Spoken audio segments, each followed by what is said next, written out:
คลิปเปิดภาพพี่น้องเลยยำคำยำแรงแล้วคอยคำยำแรงพี่น้องเลยบัดนี้ ขบวนการเฮบ้างไฟพี่น้องเลยคนไปเฮตามหมู่บ้าน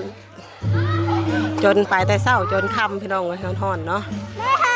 ทักทายสบายดีและสวัสดีเด้อน้องพี่น้องเนาะมาพบมาพอกับน้องเมย์น้องวิวคือเก่าพี่น้องเลย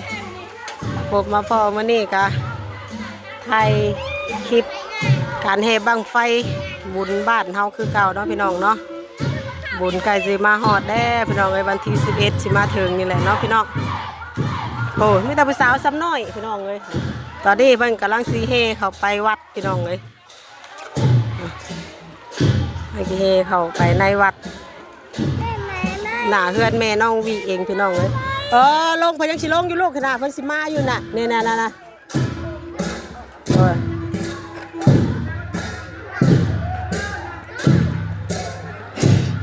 หมวนซ้ำคำก็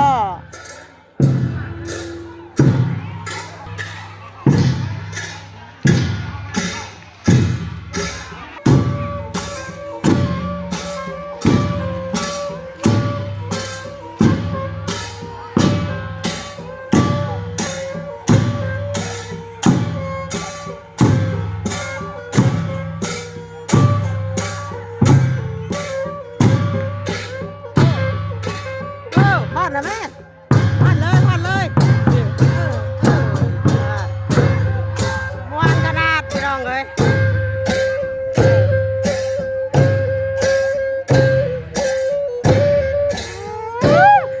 ว้าผู้ชายกับมีนุ่มพุ่นอ่ะโอ้ยยุกใหม่ดีเนาะผู้ชายมีนุ่มแล้วยุกใหม่แล้วปี2026แล้ว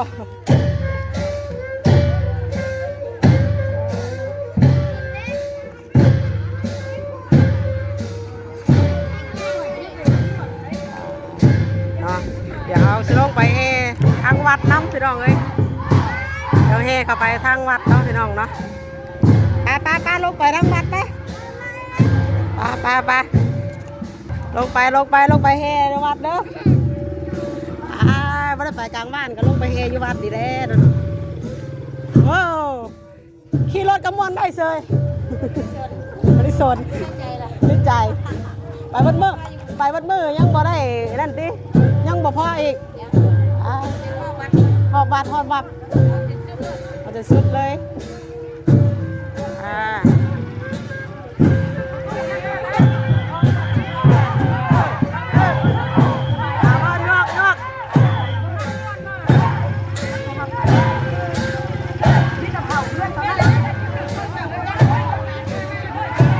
เฮวัด3 หอบเนาะพี่น้องจังจะได้เก็บบังไฟแต่ละมือก็จะไปเฮแล้วนี่แหละพี่น้องพ่อสิยาเฮแล้วก็มาเข้าวัดเฮ3 หอบแล้วก็เก็บบังฟืนบังไฟเก็บสไนเนาะพี่น้องเนาะฮะบ่ได้เข้าบ่คนละบ้านบ่บ้านน้อยบ้านใหญ่ก็เฮน้ำกันเลย2 บ้านเฮน้ำกันว้าวคือได้บางไฟใหญ่แถวะเจ้าคือบ่อแต่งแน่ลูกคือบ่อแต่งเกี้ยแน่นี่รถมาสุดท่านเฮ้ยคือหน้าแต่งเลยนั่งมืออื่นคนบ่แต่งไง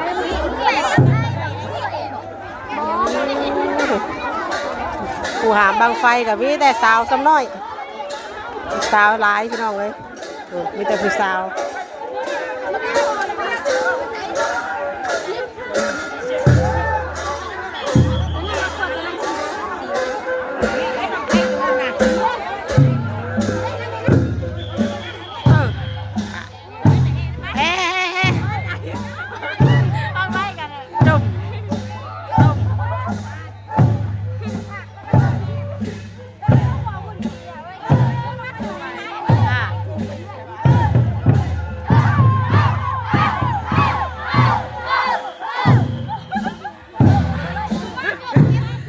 มืดแล้วมามวนตอนค่ำวันนี้น้องเลยตอนแดดอ่อน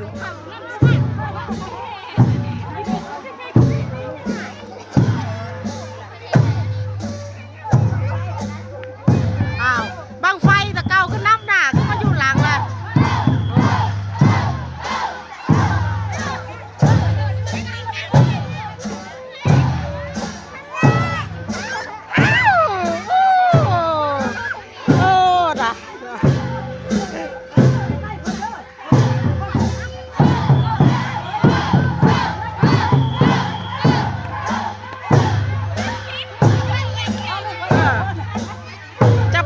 บอกเฮ้ยจับกล้องกับสีสันๆกันแล้วเนาะโยกวะเอาลูกโยกวะจะไปใกล้กองอีตุ้มได้จึกบาดเงือกเราเองนะเจ้า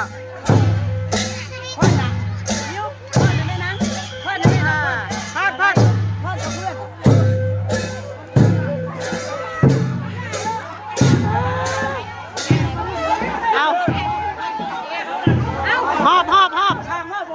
มันก็สัก3 หอบพูดแล้วหอบเดียวกันหอบก็น่ะบ้านน้อยกับเจ้าชิมาเฮอยู่บ้านกับเจ้าอีกประจักเฮต้องเฮบ้านบ้านน้อยคนชิมาเฮอยู่วัดบ้านคนอีกตาย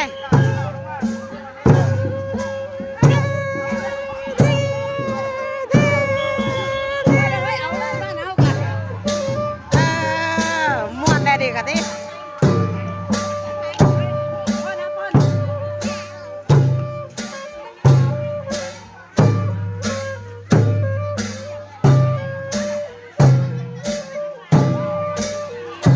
ยังโบราณหอดมือแล้วนี่น้องเอ้ย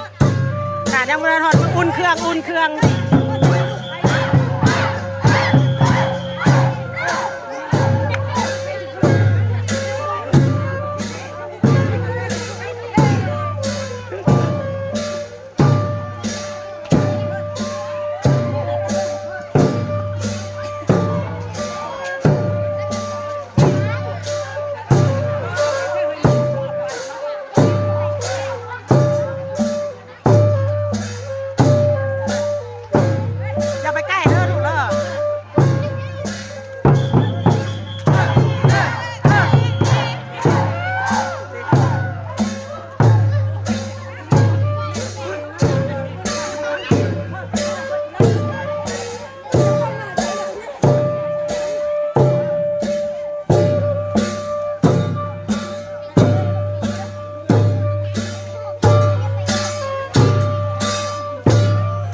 ตอนค่ำพี่น้องเอ้ยบาทเดียว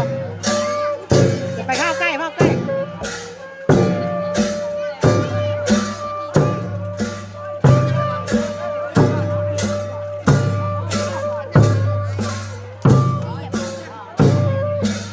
ราตีกองอยู่แล้วก็ไม่เมื่อกินเลย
ได้จังหวะเดินนำเลยได้เนาะ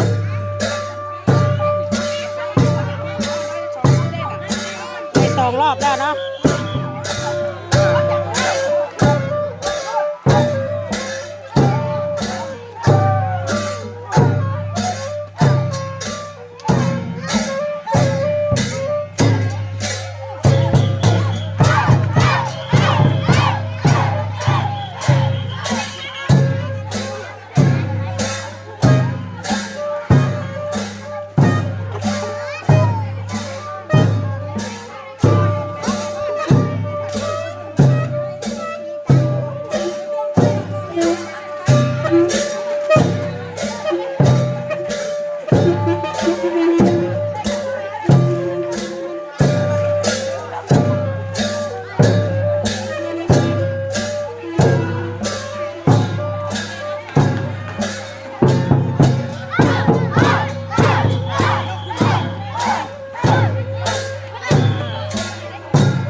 ม่วนบ่ลูก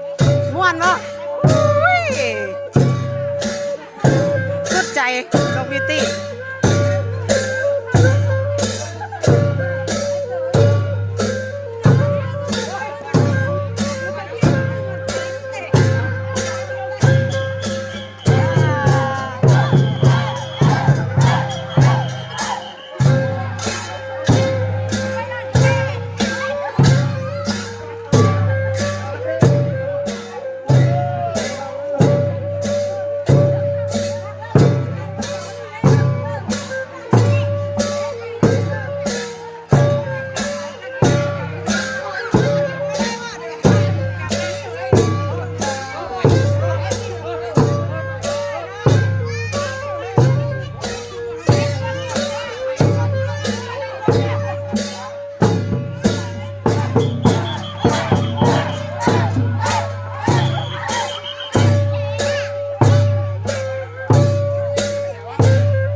บาทนี่พอดนี่แหละโหลดสิกระมือแหละ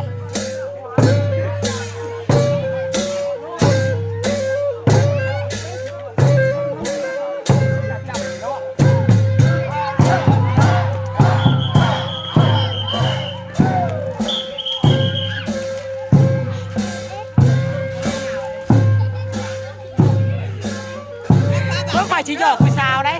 ค่อยชิหยอกผู้สาวนี่ค่อยชิหยอกผู้สาวนี่พี่ติ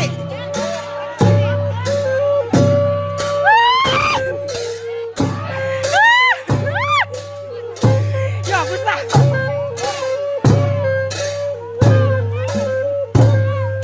โอ้ยลูกคอยบัดย่ำย่ายากมาลูกพ่อ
ซ้ำน้อยอ่ะแต่ผู้สาวหาม3 รอบไปแล้วเป็น3แหละที่ขึ้นนะบัดนี้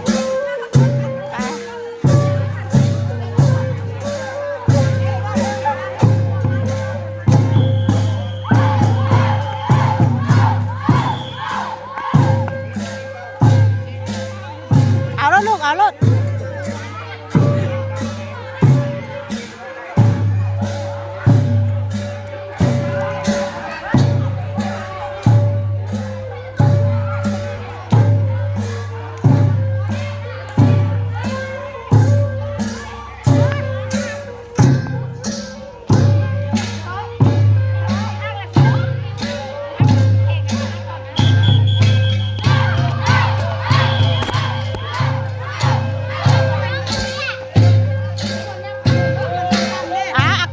เย็นเด้เฮ้ยมือปัดปองปัดปางกับม่วนเนาะคนกันยังหลายมือเฮ้ยยาวจนทอดวันที่12พุ่นแหละต่อสงกรานต์เลยยาวไปหลายเติบผู้ใดนั่นแหละก็ขันใส่น้ำเกลือพุ่นแหละ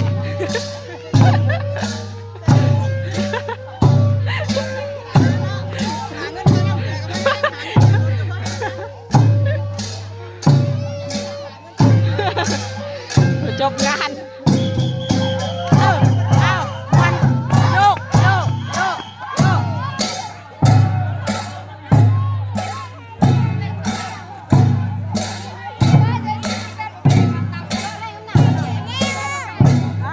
จบแล้วลูกจบแล้ว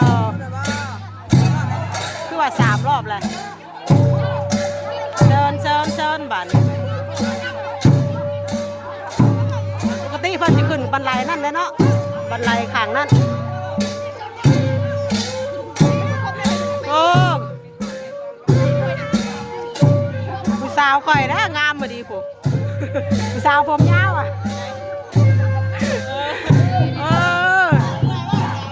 สาวผมยาวไปกำนุ่มเน่ากินนี่มาจิกัดในแตกก็มาแตกเฮ้ย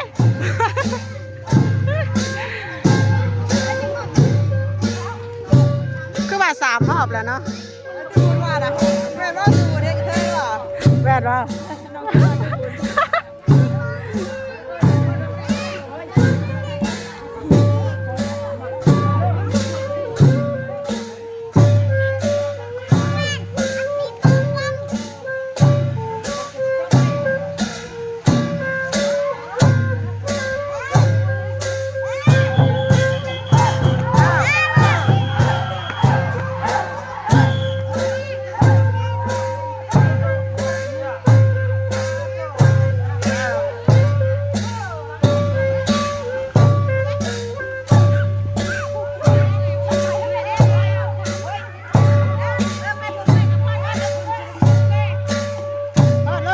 ผมเมื่อยกับพ่อรถ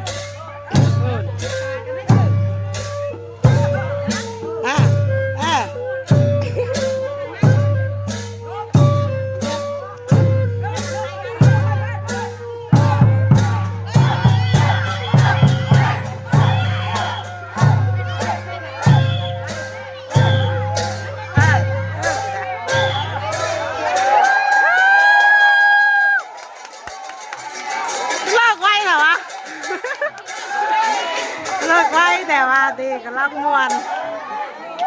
จบเป็นดีเรียบร้อยพี่น้องเอ้ยบัดนี้เนาะจบพิธีเดี๋ยวเมื่ออื่นเริ่มไหม้อีกพี่น้องเอ้ยเนาะพี่น้องเนาะดีนี้มีแหงเบิร์ดขู่ทุกคนเนาะพี่น้องเนาะคลิปนี้ก็จะประมาณซ้ำนี้เด้อเนาะพี่น้องเนาะแม่น้องบีก็จะจบคลิปใบซ้ำนี้พี่น้องว่าเดี๋ยวพบพ่อกันเมื่ออื่นอีกเนาะพี่น้องเนาะงานบุญบ้านเฮาพี่น้องเอ้ยคลิปนี้ก็ลำลาไปแล้วเนาะเดี๋ยวพบพ่อกันคลิปนี้ก็ขอกล่าวคำว่าสบายดีทุกผู้ทุกคนเด้อ